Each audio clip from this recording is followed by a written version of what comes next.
And now, when they start speaking all over the world, well, and Putin, as a smart guy, is using it smartly. Although it's not something that goes in our favor, but he uses for himself, which is regular. And what is that? When people from European Union or the States might say, okay, you, Putin, you do violate territorial integrity of Ukraine, you do nothing in adherence with international public law, with UN Charter and everything else. Putin has an easy answer, which is, but it's not me that did it for the first time in history. It's you. You did it with Serbia. And then they say, they have a very shallow, dare to say, even lousy response to that, which is, well, Kosovo Albanians were facing humanitarian disaster. And then Putin was using the same narrative regarding Donbass, using exactly the same words, humanitarian disaster for Russians and Russian-speaking people in Donbass area. And now, speaking about legal issues, there has been no real justification of that aggression from 1999.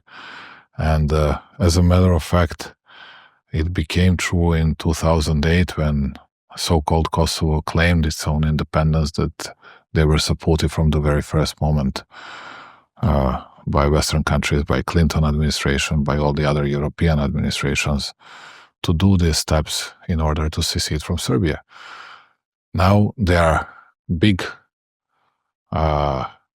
supporters of values and international public law, saying that no one can change the borders and everything else, but you did it. You changed the borders. Yeah. And Kosovo, even according to Resolution 1244, after that Kumanovo agreement, after the war, belonged regularly to Serbian Federal Republic of Yugoslavia, but they didn't care about it. It was their political will to be helpful to them to create all the conditions for the secession from our country.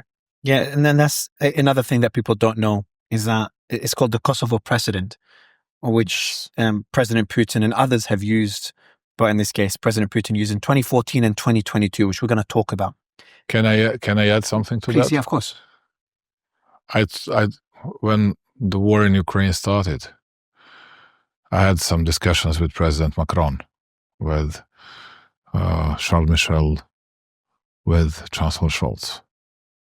And I told them, now you're going to hear something that you cannot deny from President Putin. They were saying, no, Putin will not use it. And then they had telephone talks with Putin.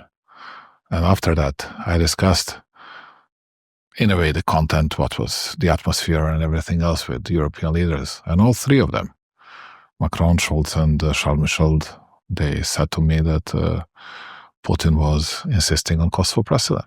Mm-hmm. Just for you to know. He's very, very explicit about it. I had the quotes open.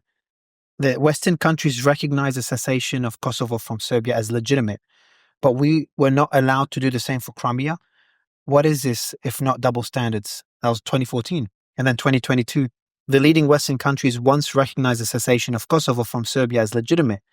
Do we not have the same right to recognize Donetsk and Luhansk?